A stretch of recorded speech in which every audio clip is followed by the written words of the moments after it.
Alrighty, good morning, YouTube. Hajim Zero here, back with another quick movie review. This one is like, how can I say this? Not really a cinematic universe, but another hip hop biopic, movie.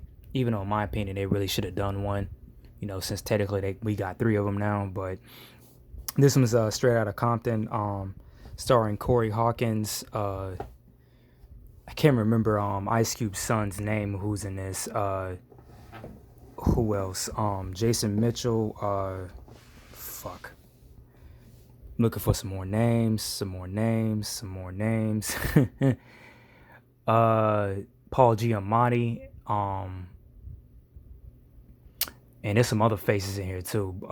The chick from X-Men that played Storm is in this, and I can't remember the actor's name that played MC Ren.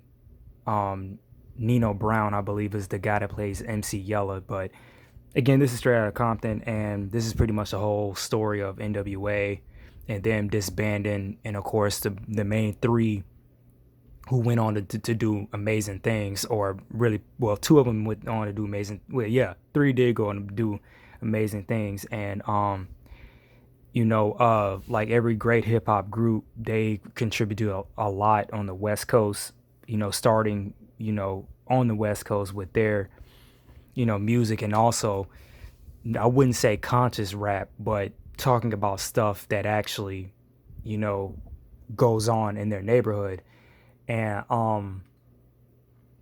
pretty much of course, with hip hop history, it did start in New York, and some of those artists did, talk about certain things, but with NWA, they gave you a vivid, detail, as well as Tupac. The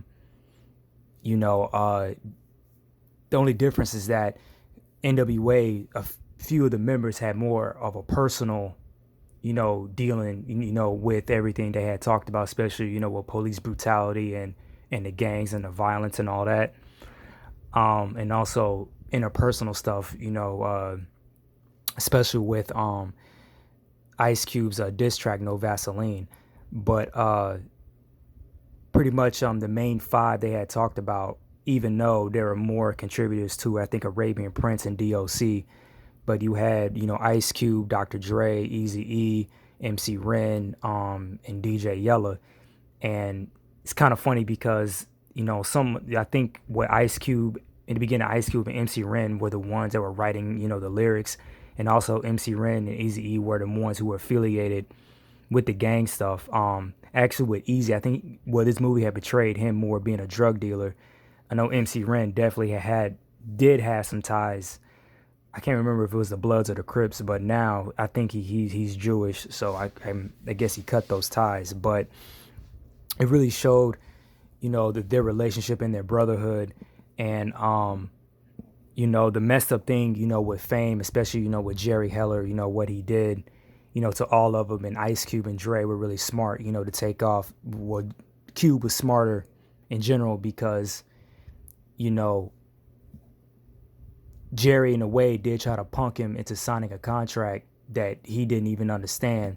And the good thing is that Ice Cube, he knew, knew about it. And I'm assuming that he knew is because what a lot of people don't know, he did go to college. So I'm assuming if he took some classes, or he could have been smarter beforehand to understand economics, to not signing anything until you officially knew what was going on, and it sucked that everybody else didn't. Of course, Eazy had found out when Tamika, his widow, had looked at his contract. At least that's what the movie says. And of course, Dre beforehand had took it to Suge Knight, and Suge Knight had told him, what had happened. And the funny thing with all the movies, Notorious B.I.G., Straight Outta Compton, and All Eyes on Me, Suge Knight indirectly was involved in all three, of those center stories of all those hip hop artists, one way or another. And, a lot of people, speculate, and even I'm saying this, of course, always protect yourself when you have sex and all that. But there was a theory, or conspiracy theory, going around that Suge Knight had something to do with Eazy-E dying. There's a scene in here where him and a few of the Bloods beat up Eazy-E, into getting him to sign his contract to get out of Ruthless Records because he was, Dre was leaving to go work with Dr. Dre. Suge Knight, and he told him, the music and stuff we're doing right now don't mean anything unless you can get me out of that contract. And apparently after they had beat him up, that's when supposedly he ejected him with the HIV and AIDS, whatever you want to call it. And it gets even weirder because Suge Knight had even joked about it on one of the Tonight shows, I think with like Jimmy Kimmel, and it was really fucked up and it was subliminal. But like I said, there was a lot of stories and stuff going on.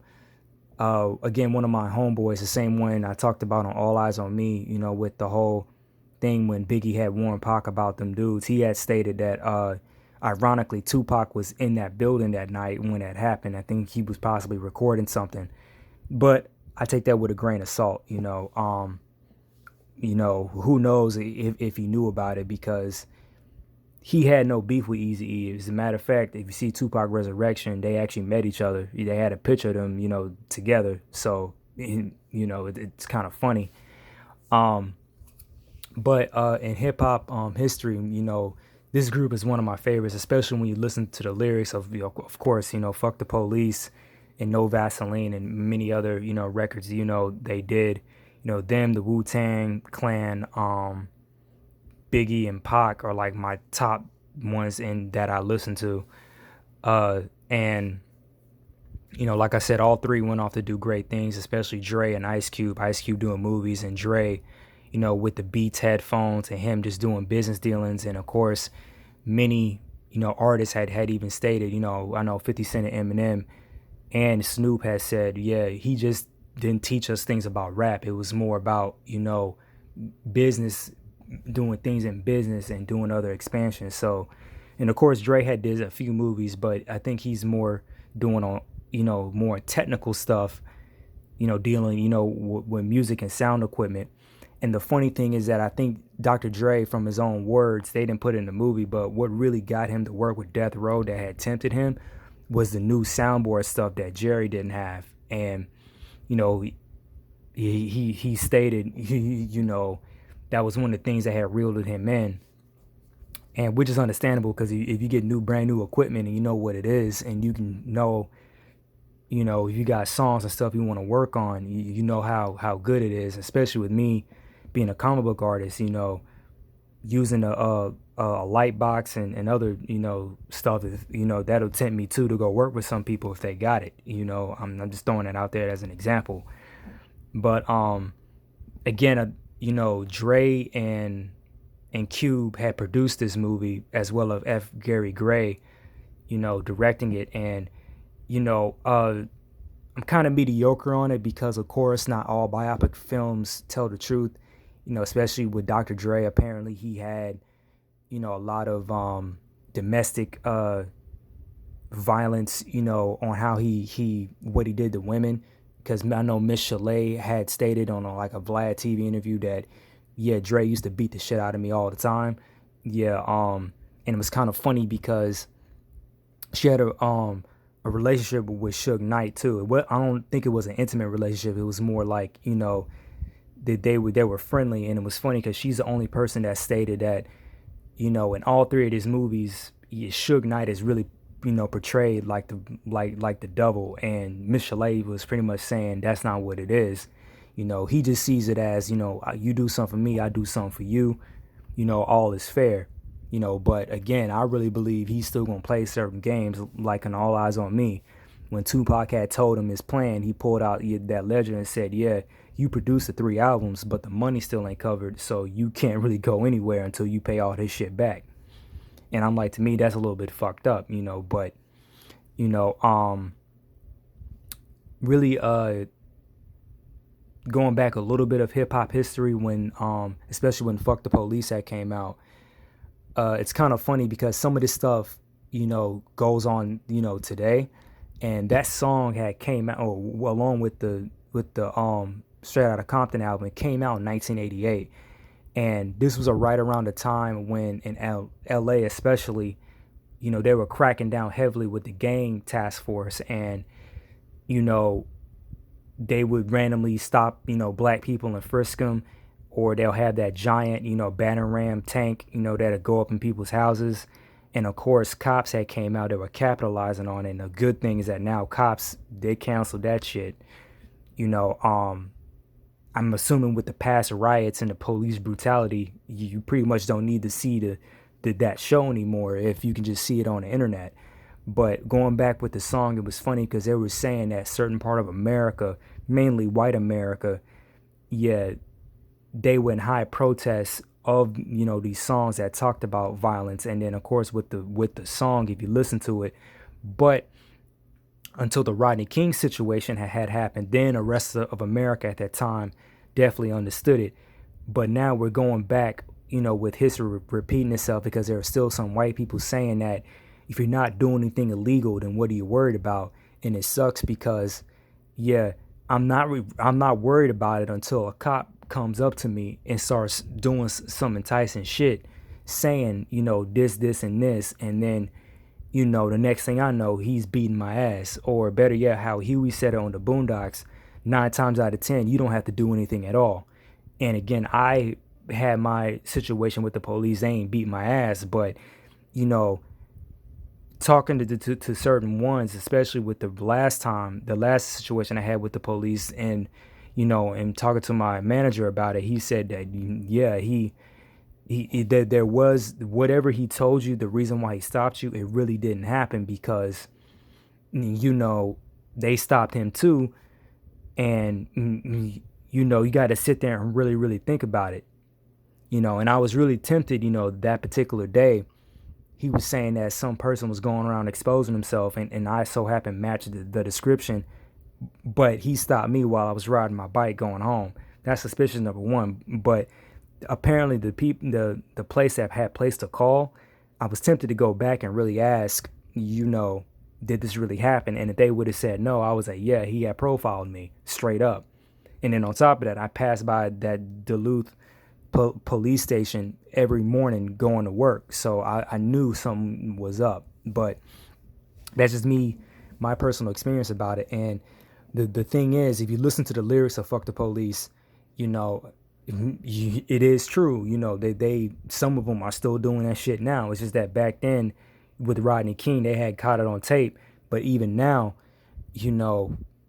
I don't really hate the police like that. But at the same time, I don't trust them either. So, depending on a certain situation, I am gonna look at it from every single aspect, and I'm just gonna leave it up to that. And the thing is, a lot of black people and even some white people too, some of the poorer ones, they already know systematically it is a racial profile situation. And then two, what was it in New York? One of their own police officers had recorded one of the police chiefs, purposely getting mad at them for not racially profiling enough people in the subway over certain arrests.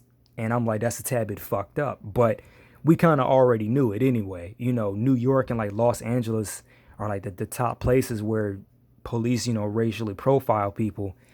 And of course, you could say here in Georgia, and there's many other hot spots, but the highest is in LA and in New York. So, the thing is, I'm not gonna go around and say fuck Whitey and kill these pigs and X, Y, and Z, because I do have family members who are police officers and I know of them, and it sucks because some of them do try to do the right thing, but a few of them are quitting because they're not protecting or serving. Some of them are private investigators, or they're just doing their own thing, with no jurisdiction, and it sucks that they have to go that way. But the police, I do agree, are the biggest gang in the world, organized gang next to the FBI. So you can argue with that on me if you want to, but it is true. They're not gonna straight up say it. It's just it's a subliminal mind warframe that's going on with authority, because I don't like being told what to do, and I hate when they put up these bullshit rules, and then when you figure out, pretty much like with the Black Panther Party, when you figure out and catch them on a contradiction, then they have to change the law and realize, oh man, now we got to do this. But going back, with the movie, my little side thing going on. I pretty much enjoyed it. I couldn't really remember. I know one controversy was with the black women depiction in this film. Even though I have my certain opinion on it, and I'm not really siding on either side, but let's just say it was a controversial thing where they cast a lot of the dark black skinned women in this movie as ratchet as hell, and then some of the light skinned women, much more, calm and embracing and you know to be on screen a little bit more. And on top of that, I'm gonna get back to that. Another criticism I had: most of the women in this movie, and actually in all three of the hip hop movies, All Eyes on Me, Notorious, and this one, a lot of them didn't look like from the era. You know, especially in All Eyes on Me, it was only a few, with the hairstyles, but after a while, it looked like they just said fuck it, and we got too lazy. But yeah, some of the women in that movie didn't look like 90s. They look like, today. I'm not trying to hate on any woman with body tattoos because I love women with body tattoos, but it's just like you can kind of tell. But yeah, the funny thing that going back with the whole skin tone and depiction, uh, it really started with they had like a call sheet, and that's how it happened. It really wasn't someone who had analyzed it, but it was technically a call sheet where they apparently had wrote that down. And again, me personally, just my opinion, um, a mass majority of like black skinned women who are dark, they are portrayed that way, and some of them are embracing, that bad stereotype. And it's kind of sad that it's still going on today. Don't get me wrong, there are some, mixed and light skinned black women who do the same thing, but majority of the time, you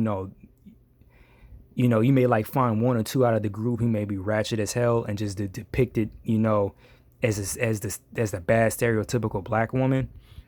But this just goes to show you that, you know, culturally as a race, first it starts with you as an individual. You have to change, and then on top of that, you affect everybody else if you try to teach them and guide them to do the right thing, because it's all passed down. And it is a much bigger issue than that. But of course I'm not going to talk about it, but a lot of people who might be listening to this right now might know what that is. But again, you can hate me, curse me out in the comment section, do whatever you want. It's still not going to change anything, because it is true. At the end of the day, I don't go looking for that shit. I will admit 9 times out of 10 I do tiptoe around certain people anyway, just in general. I don't care what race they are. But if I can give off a bad vibe regardless, I'm just not gonna, dismiss myself. But like I said, stop giving people ammunition if you're reinstating the stereotype. It's one thing if they come up to you and assume something, but if you're acting that way and just doing dumb shit, and then you're trying to justify it without being logical, at the end of the day, it's like what Huey said: private nigga moment shames you, a public one shames the whole race. Now we all look bad because of what one person might do. Yeah, even though is not fair. So, but in closing, I love how F. Gary Gray on the audio commentary talked about reliving some of the moments when the group was out, some of the concerts and these scenes he was actually at. And a lot of actors that did a very good job, especially the guy that plays Ice Cube's son. He's now like in more movies. I know he did the recent one with Jamie Foxx and Michael B. Jordan. I think it was called Just Mercy, and I think he's in a Godzilla film. But I really wanted him to do more movies. To be honest, in a way, I really don't want him to be in his dad's shadow. The good thing is that I believe he really isn't. But what makes a hip hop, if you're the son or daughter of an icon, you stand out a lot better when you have your own name. The good thing, take like Charlie Murphy and Eddie Murphy. The good thing is that both of them have their own separate name. Number one, mainly because you don't see that much of Eddie Murphy anymore, and Charlie, to my opinion, he is a little bit funnier, But it is sad that the brother ain't here anymore, to give out more of his, comedic talent. But that's pretty much all I have to say. Hopefully I was able to cover everything. I don't write any scripts for this, but in the heat of the moment, you always have something good, and then you go and shoot it later. Then you fucking forget.